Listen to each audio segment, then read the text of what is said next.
वागीशाद्या सुमनसः सर्वार्थाष्टनप्तारं शक्तेः पौत्रमकल्मषं पराशरात्मजं वन्दे शुकतातं तपोनिधिं सदाशिवसमारम्भां शङ्कराचार्यमध्यमाम् अस्मदाचार्यपर्यन्तां वन्दे गुरुपरम्परां योगिनं विश्वनाथाख्यम् अस्मत्तातस्वरूपिणम् आत्मलाभात् परं लाभं वक्तारं न कदाचन गीतार्थग्रन्थकर्तारं श्रीगुरुं प्रणमाम्यहं योऽन्तः प्रविश्य मे वाचं धृतिं बुद्धिं प्रचोदयात् ॐ नमः सभाभ्यः सभापतिभ्यश्च वो नमः ॐ Friends, we are going to start a long series of lectures on Vishnu Sahasranamam, its meaning and significance.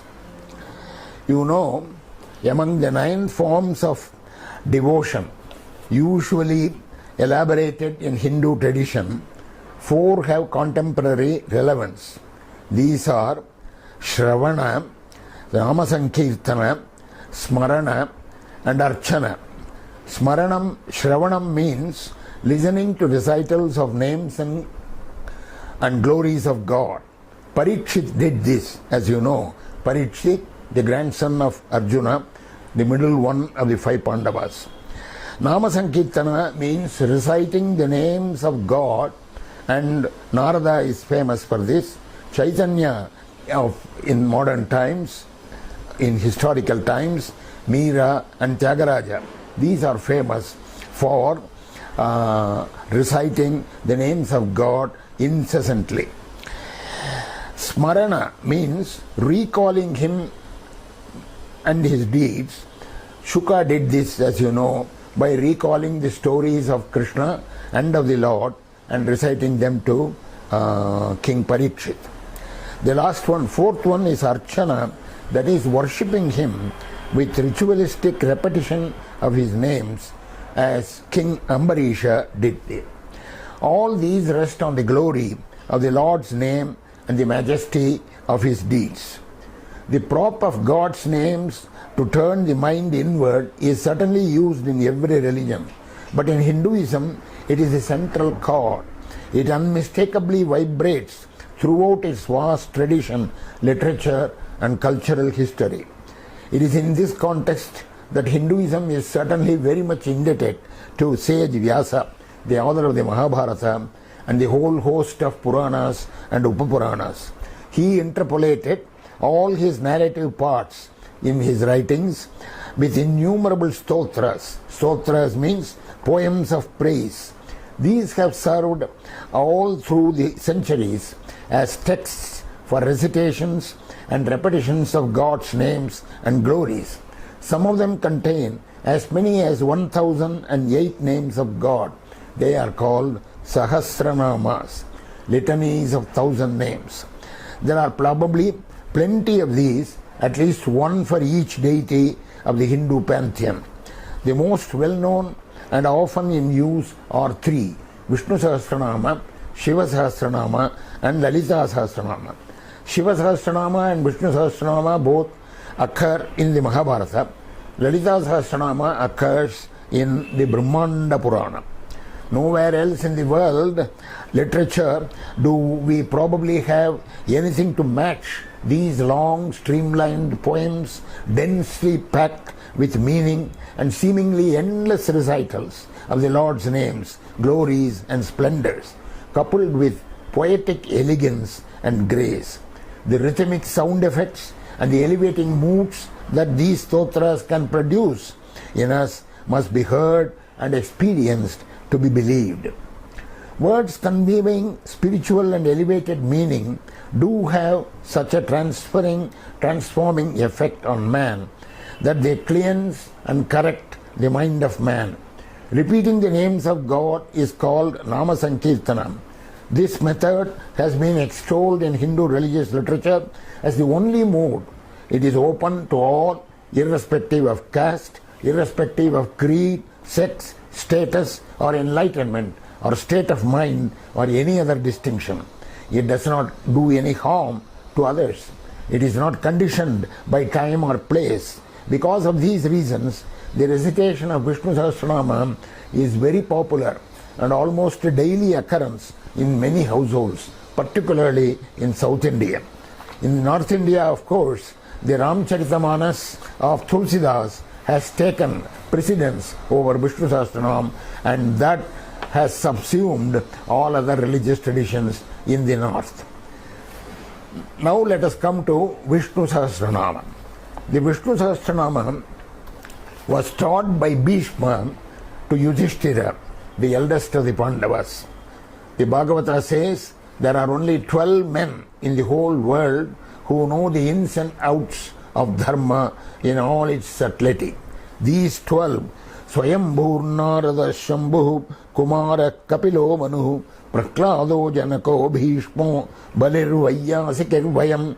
Swayambhu, that is Brahma; Narada; Shambhu, that is Shiva; Kumara, that is Subramanya; Kapila Maharshi; Manu, the earliest ruler of the world; Prahladaha; Janakaha; Bhishma; and Bali; and Vayyasiki. Vayyasiki means Shuka, Vyasa's son; and Vayam. This is stated by Lord Yama, the god of death, in the story of Ajamila. You must have heard about it. These are the 12 people who are most knowledgeable in all dharma. And it is fitting, therefore, that when Yudhishthira at the end of the great war asked to be told about the various nuances of dharmas of all kinds, the Lord simply directed him to go to Bhishma. Bhishma was lying on the bed of arrows, after the war for a long time, and he was waiting for his time to go. He had fixed his own time, the Uttarayana beginning. So he was lying on the arrow of beds and bed of arrows, and Yudhishthira went to him and discussed about the various dharmas of the kings, dharmas of the people, dharmas of women, everything, political, social, cultural, everything was discussed. At the end, finally, Yudhishthira asked 6 fundamental questions. What are the 6 fundamental questions? Kimekam daivatam loke kimvapyekam parayanam. Kimekam daivatam loke. What is the one supreme God? Kimvapyekam parayanam. What is the one ultimate resort? What is the one by worshipping which men can attain everything that is good? You see, Suvantah kankam archantaha prapridurmanabha shubham. Suvantaha archantaha, by praising which or by worshipping which men will attain everything that is good. What is that one thing? What is the one? What dharma is considered to be the greatest of all dharmas? Ko dharmas sarva dharmanam bhavatah paramo matah kim japan muchyate jantu janma samsara bandhanat. Kim japan muchyate jantu, by the memory of which can man be released from samsara, cycle of births and deaths. So there are 6 questions here, but to all these questions Bhishma answers by quoting the Viṣṇu Sahasranāma as the ultimate answer. So he recites it to Yudhishthira. It is a litany of 1008 names. Bhishma says that by either meditating on it or reciting on it or doing prostrations to God using these names, one will attain everything that has to be attained.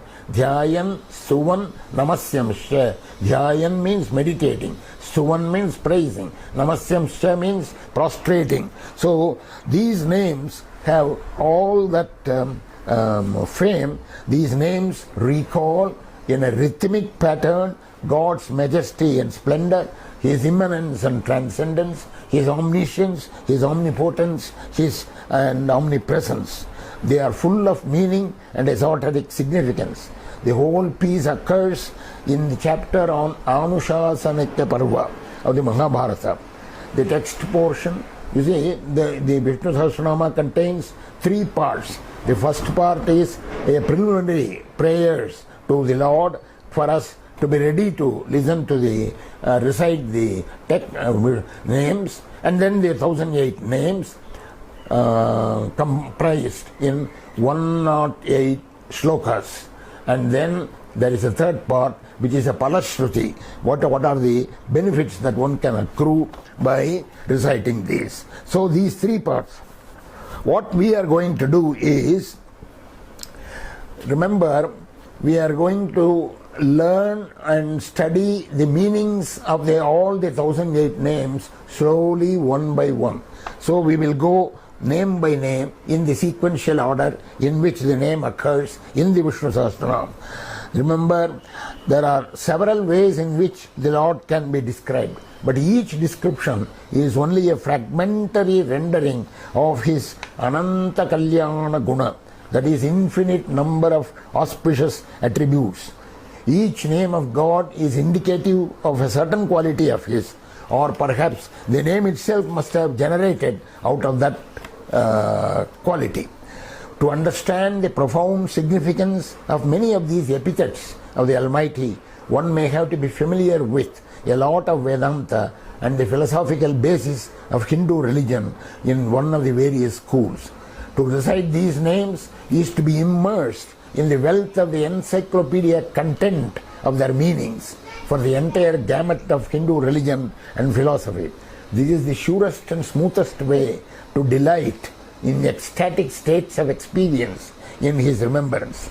The chanting of God's names is considered more important than several other rituals, because all the rituals, lunanti papam lunanti vasanam, that is, all the rituals may eradicate your sins, but it will not eradicate the vasanas. What are the vasanas? They are the memories, they are the imprints that one has cultivated from various births, from the various lives, and therefore these vasanas will keep on taking us into channels, undesirable channels. Only Nama Sankirtana, the reciting of the Lord's names, can eradicate, can remove these vasanas. That is why the recitation of Sahasranāmas, like Viṣṇu Sahasranāma is the most popular of all these. That is why these is considered to be important. So we start with the Viṣṇu Sahasranāma, all the 1008 names. Because of its philosophical content, because of the profound meaning and technical way of getting into each word and its meaning, it may sound a little dry for people who are not interested. So now and then I am going to go back to the earlier part of the Viṣṇu Sahasranāma, that is the preliminary portion, or the latter part, the Palashruti part. So though they will be interpolations in my way of presentation. So we will start with the first name in Viṣṇu Sahasranāma.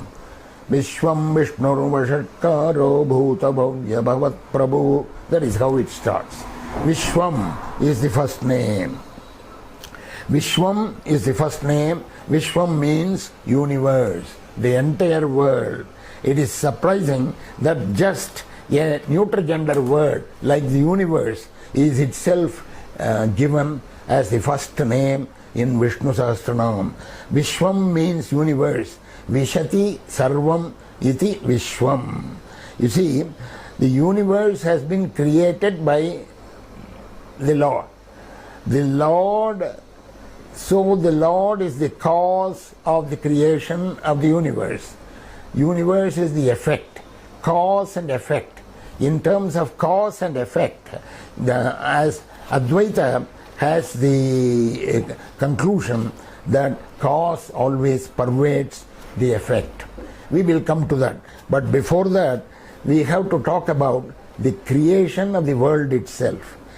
You see, the universe has been created by the Lord. This, where is the description of this creation?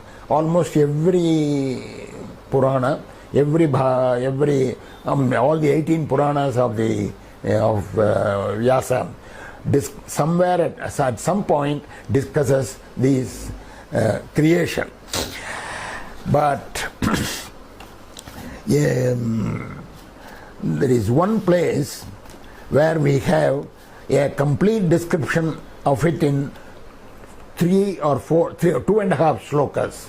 It is the description, it looks like a Big Bang description, but it is really a good forceful description, but though very technical. I will just read it for you and then give you the meaning of this creation of this universe. This comes in Bhagavatam. In Bhagavatam, Guna Vyatikara Akaro Nirvishesho Prasishtitaham Purushasthadupadanam Atmanam Lelaya Srijate Vishvam Vai Brahmatanmatram Samsthitam Vishnu Mayayam Ishwarena Parichinnam Kalena Vyaktamurtinam Yatedanim Tatagrecha Paschadapyetadidrisham. This simply says, by a fusion of the attributes, the Sattva, Rajas and Tamas, you see, Brahman was there all the time and is there all the time as an all-present, omnipresent thing. But Brahman, by its own Maya, by its own Sankalpa, it creates the activation. It creates a vibration of time and Guna. Time is Kala. Guna is the attribute Sattva, Rajas and Tamas. Vyatikara is fusion. So the shloka says, Guna Vyatikara Karaha Nirvisheshaha Prasishtitaha.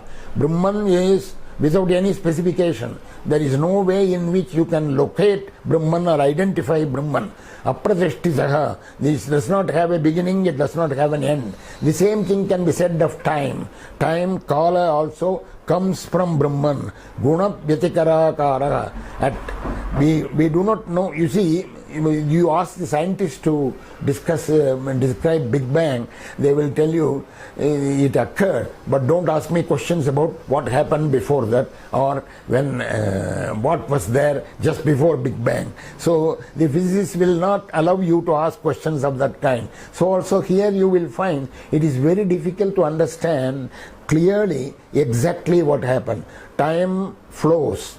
Did it flow before the start of time, as I am saying here, as the shloka is saying? You see, there was a particular, I cannot say time, there was a chalana, there was a vibration, there was an activation in the Lord made that activation through his Prakriti. Prakriti is nature, Prakriti is his Shakti. So that Shakti, Guna Vyatikara Akaro Nirvishesho Prasishtitagam, there was no specification in the time or in the Lord. Guna Vyatikara Akara, Vyatikara means fusion. So the Guna, the three Gunas, the three attributes, they were fused, and Purushas Tadupadanam Atmanam Nilaya Asrijate. So the Purusha, the Lord, used that and Atmanam Nilaya Asrijate. He created himself.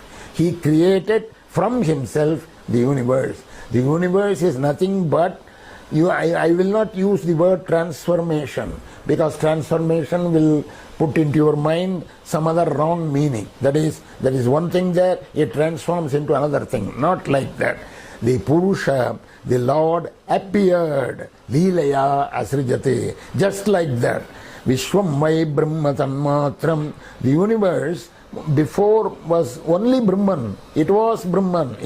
There was Brahma Tanmatram. It was the whole Brahman, Vishvam, Samsthitam Vishnu Mayaya. By the Maya of the Lord, it was like that. But Ishwarena Parichinnam. At one point, this is where we are not able to say, what do you mean by at one point? You don't know.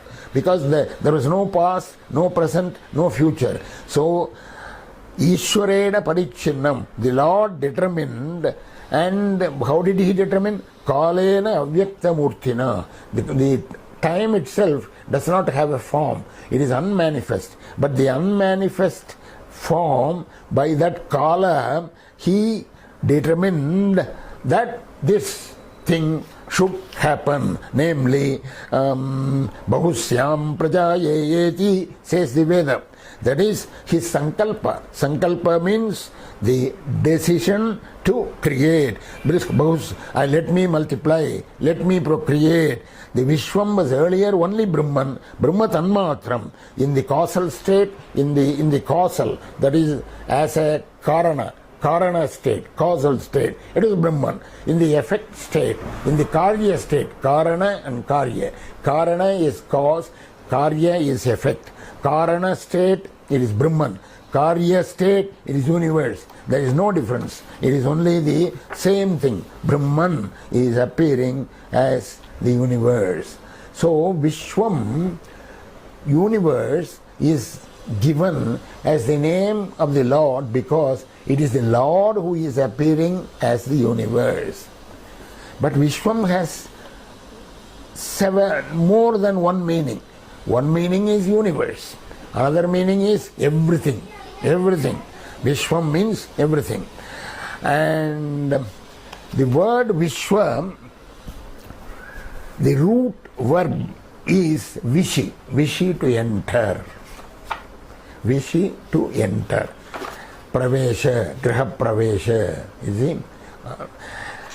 But actually, the Veda, the Upanishad says, Tat Srishtva Tadeva Nupravishate. He created it and he entered it, it says. What do you mean by entered? Enter does not mean the Lord was there, the world was here, the Lord entered it as as we enter a house. No, nothing like that. No entry in that ordinary sense of the word. It is a very technical word, antarvyapti, as it is called. Antarvyapti means immanence. That is, you have a golden ring. The ring, golden ring. Gold has been converted into a ring. Now, it is called a ring. You have given it a name, ring, and a form, round, things like this. Now, there is no place where gold is not there. No place where gold is not there. Ring is nothing but gold. Ring is nothing but gold. Gold has taken the name and the form.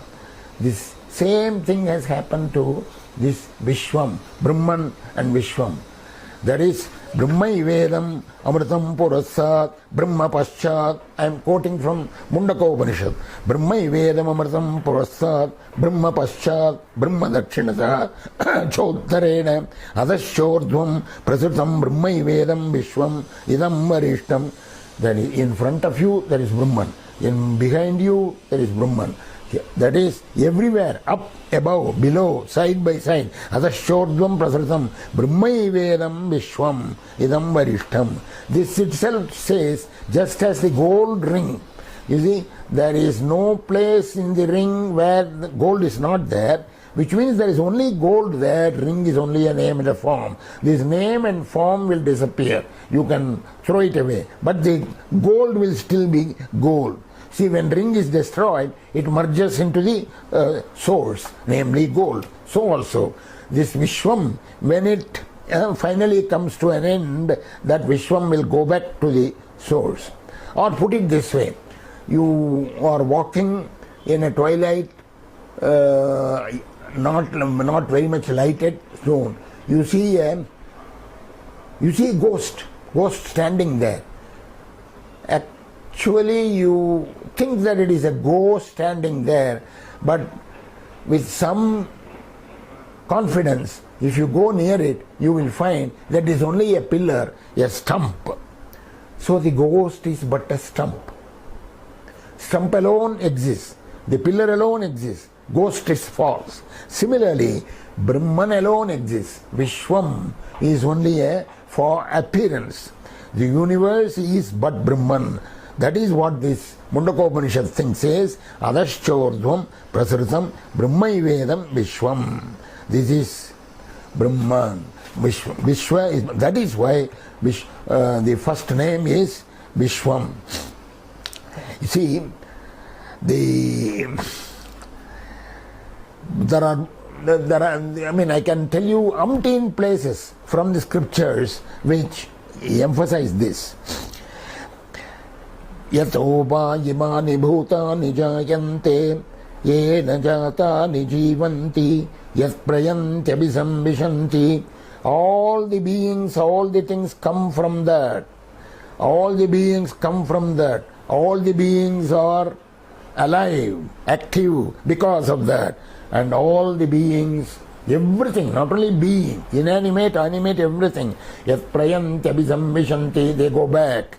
So the Brahman is therefore that which is the support, which is ground and support for the whole universe. The universe has its origination, sustenance and dissolution only in Brahman. In fact, Gita also repeats it.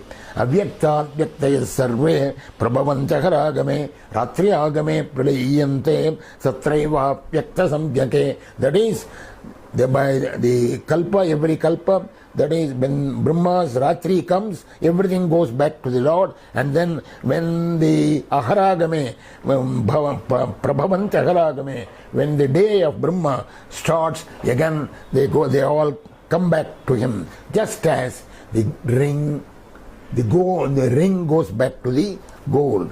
This entry, this is called the entry of the Lord, immanence. This has been described in Brihadaranyaka Upanishad, Taittiriya Upanishad, many Upanishads. The technical name for this is Anupravesha. Anupravesha means this immanent entry. The entry does not mean entry in the English sense of the word. It only means that the Lord is available as a witnessing consciousness. He sits in our system as a sakshi. He sits, again, is a wrong word, wrong usage of the word. He is present. He is available. So that, in fact, Narayana Upanishad, there is a beautiful passage. Yeshaki deva pradisho nusarpa purvo hijatasya ugarbhe antaga sabhijayamana sajanishyamana pratyanmuka ashtati vishwato mukha. That is, vishwataschachugruta vishwato mukho. The Vishwa universe, it has, the Lord has eyes everywhere in the universe, has face everywhere in the universe, has feet everywhere in the universe. Sambhagobhyam namati sampatatrai java pratibhi janayan devayeka. Only one person, one Lord, one reality, that by the merits and demerits of our vasanas, he appears as this universe. You see? And antarvishvamidam jagate. So the universe in itself is nothing but Brahman. Antarasmin ime loka. The Brahman, in him all the lokas, all the worlds are there. That is why in the Sahasranāma we have a beautiful dhyana shloka. Bhupado yasya nabhit vyadasura chandra surya janetre. You see, his feet are there, the bhumi is his feet, his nabhi is the middle world. All the description, the entire Virat description of the Lord is given as per a dhyana shloka. So, Vishvam, universe, is the same as Brahman because it has been created like that by his immanence, immanent entry into it. This is one reason why Vishvam is the first. The second way in which we can understand this is cause and effect. Cause and effect are not to be separated. The cause pervades the effect. You see, the seed grows into a tree. The seed, where was the tree before it grew as a tree? Within the seed. How? We don't know. Subtly. You see, you cannot say the tree was not in the seed. If the tree was not in the seed, then, if the tree can grow from anything where it was not there, it should grow from a stone also. So stone never spouts a tree. All karyas, all effects are latent in the cause. In the cause, there is no distinction. Within the seed, when the tree was there in the seed, there was no distinction. But the distinctions appear when the tree appears. Right? So this is very clearly portrayed in that second shloka of Dakshinamurti Ashtakam. Bijasyam tarivankuro jagadidam pranir vikalpam puna. In the beginning, Dakshinamurti Ashtakam, second shloka. In the beginning, there was nothing. There was no distinction. Then later all the distinctions appear, and this is how Brahman appears as the universe. But again, the seed tree analogy should not be carried too far. When the tree appears, the seed disappears. There is no more the seed. Unless you get another seed, that is a different thing. So the seed and the tree, when from the seed the tree grows, the seed is not found anymore. Not like that. In the case of Brahman and the universe, he is the bija for the whole universe, but it is an avyayam bijam, undestructible bija. So this is a maya kalpita, the shloka itself. Bijasyam tarivam kuro jagadidam prang nirvikalpam punah maya kalpita desha kala kalana. Maya kalpita, it is all because of this maya. Desha kala kalana, space, time, desha, kala and kalana. Kalana means causation, right? Desha kala or matter. So desha kala kalana vaichitra chitrikritam, like a mayavi, like a magician. So this is why this seed blossoms into a tree, but the seed does not disappear. Seed is as a seed, as the same thing. That is Brahman is Brahman even after the universe has come. Actually the universe is Brahman. That is why we are saying Vishvam as the name of the Lord. That is why Maya Viva, like a magician, you see, he does not need any instrument to create it. He creates it out of himself. He is both the Upadana Karana, the material cause, and the efficient cause. That is one way of looking at Vishwam. Again, finally, one more. Vishwam has another meaning. Vishwam means universe. It also means everything, everywhere. Everything. Now the universe is the effect. The absolute is the cause. The thought that everything is the Lord, you see, that itself helps us to go back to that source. You see, this generates the thought that everything is the Lord. Vishwam. Yomam pashyati sarvatra sarvam chamai pashyati, says the Lord in the Gita. Whoever sees me everywhere, whoever sees in me everything, he will be the one that is great. He says, Yomam pashyati sarvatra sarvam chamai pashyati tasyaham na pranashyami. I am not lost to him, he is not lost to me. So you see, that way, when we think of everything as the Lord, then no bad thought can ever arise.